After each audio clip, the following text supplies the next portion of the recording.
안녕하세요. 저는 오픈아이 인베스트먼트 기업분석팀이자 성균관대 금융투자학회 스타에서 활동하고 있는 김주영, 김성훈, 김준성입니다. 네, 저희 오픈아이 인베스트먼트에서는 지난 2019년 KINX의 분석 보고서를 게시한 바 있습니다. 현 시점에서 KINX의 펀더멘탈과 주가 추이 현황을 업데이트하는 그런 시간을 가져보도록 하겠습니다. 첫 번째로 페이퍼 1은 김준성 학우가 말씀해 주시겠습니다. 네, 페이퍼 1의 주제는 KINX의 주가가 하락한 이유입니다. 2020년 KINX의 주가는 약 180% 상승했습니다. 이는 동사가 코로나 수혜주 그리고 디지털 뉴딜의 수혜주로 시장의 주목을 받았기 때문입니다. 하지만 이후 주가가 급락했습니다. 자료 2를 보시면 펀은 급격하게 상승했지만 EPS는 오히려 감소한 것을 확인할 수 있습니다. 이것이 주가의 하락 압력으로 작용한 것입니다. 과거 동사의 주가가 상승했던 2018년, 2019년의 경우 퍼가 14배 수준까지 상승한 이후 다시 하락하는 모습을 보여왔습니다. 그럼에도 주가가 하락하지 않고 상향된 수준을 유지할 수 있었던 이유는 기대감이 실적으로 이어졌기 때문입니다. 즉, 멀티플의 하락을 EPS의 성장이 상쇄할 수 있어야 주가가 상승할 수 있습니다. 하지만 2020년 KINX는 실적으로 이어지지 못할 과도한 기대감을 받았기 때문에 주가가 하락한 것입니다. 네, 동사의 2020년 EPS는 19년 대비 오히려 감소했습니다. 이는 데이터 센터의 잔여 공간 부족 및 과천 신사업 증설이 지연되면서 매출의 80%를 담당하는 IDC 사업부의 성장이 정체되었기 때문입니다. 네, 준성하고 감사합니다. 네, 이어서 페이퍼 2 관련해서 김성훈 학우가 브리핑해 주시면 감사하겠습니다. 네, 페이퍼 2 브리핑을 맡은 김성훈이라고 합니다. 우선 페이퍼 2의 주제는 이전 보고서 내용 요약 및 현 시점에서의 점검입니다. 지난 2019년 당시 동사는 데이터 트래픽의 증가와 클라우드의 성장이라는 우호적인 산업 환경 하에서 세 가지 투자 포인트에 입각해서 최대 수혜를 누릴 수 있는 기업으로 제시된 바 있습니다. 세 가지 투자 포인트는 다음과 같습니다. 중립성, 과천 신사업, 그리고 클라우드 허브 서비스입니다. 과연 동사는 현 시점, 지난 2019년 제시되었던 길을 잘 걷고 있을까요? 이 부분에 대해서 현 시점에서 점검한 내용을 산업 분석과 투자 포인트로 나누어서 설명드리겠습니다. 먼저 산업 분석의 경우 더할 나위 없이 업황은 긍정적입니다. 오히려 지난 2019년보다 더 긍정적이라고 봐도 무방합니다. 그 이유는 동사의 데이터 트래픽 증감에 따라 실적이 좌우되는 특성을 보이는데 2019년 우리가 예상했던 것보다 더 빠른 속도로 데이터 트래픽이 증가할 것으로 보이기 때문입니다. 본 리서치팀은 그 트리거를 크게 4가지로 잡았습니다.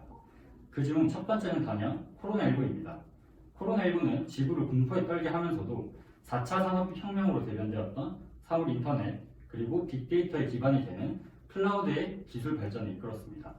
자료 3을 참고하시면 글로벌 클라우드 시장은 2022년 18% 성장할 것으로 전망됩니다.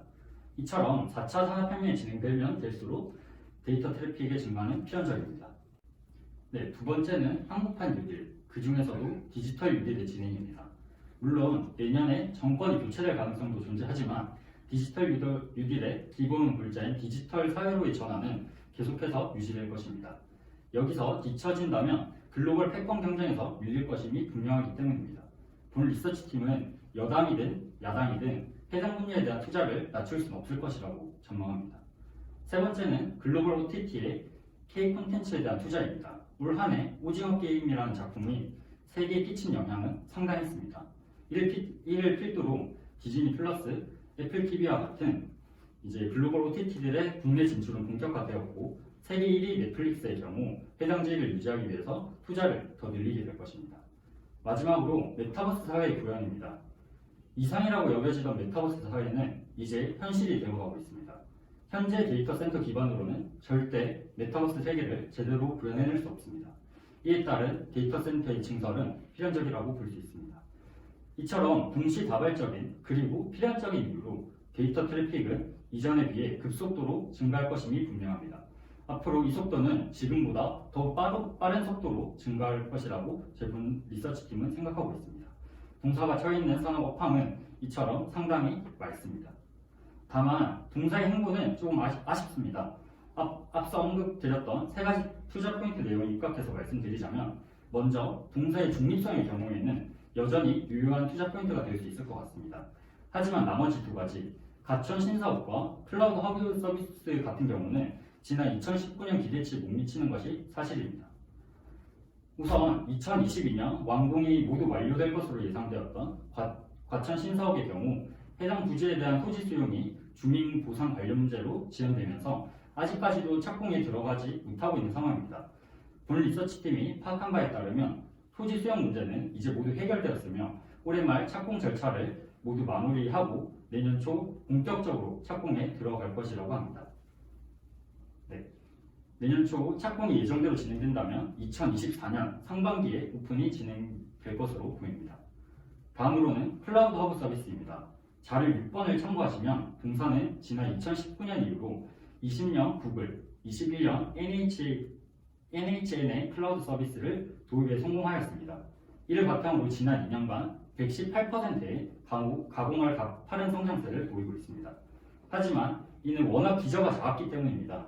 동사는 수익성이 좋았던 IX 사업부의 매출 비중이 점차 줄어들고 있습니다. 이게 바로 동사가 유의미한 영업이익 증가를 못 이뤄내는 이유이기도 합니다. 따라서 동사는 수익성이 좋은 신사업인 클라우드 서비스의 매출액이 빠른 속도로 올라와줘야 합니다. 따라서 투자자들은 해당 서비스의 성장세가 지금과 같이 높은 수준을 유지하는지를 지속적으로 체크해야 할 것입니다. 이상으로 페이퍼 2에 대한 브리핑을 모두 마치도록 하겠습니다. 감사합니다. 마지막으로 페이퍼 3와 관련된 내용은 제가 브리핑하도록 하겠습니다. 본 리서치팀은 KINX 중립 입장을 제시합니다. 두 가지 이유 때문입니다. 첫 번째로 동사의 경우 미래의 고성장이 기대되지만 실적에 대한 불확실성이 존재하는 상황입니다.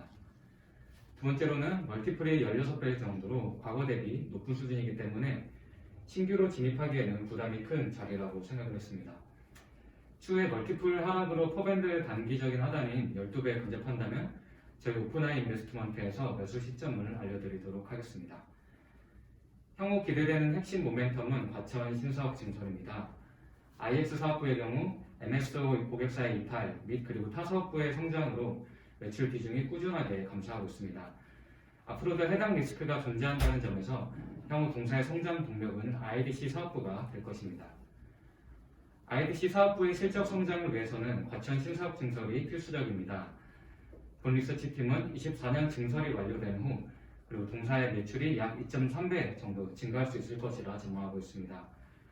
물론 감가상각비 상승으로 인해서 수익성이 악화될 수 있는 문제점이 있지만 이보다는 매출 성장의 상방을 확대했다는 점에 집중해야 된다고 판단하였습니다. 따라서 과천 신사업 증설이 가시화되는 순간 실적 성장 기대감으로 주가가 빠르게 상승할 수 있을 것이라 전망합니다. 또한 20년과 달리 기대감을 소화할 수 있는 그런 실적 성장이 가능해졌다는 점에 그런 주가의 과도한 낙폭은 없을 것이라고 판단합니다. 이상 KINX 페이퍼 발표를 모두 마치도록 하겠습니다. 발표 들어주셔서 감사합니다.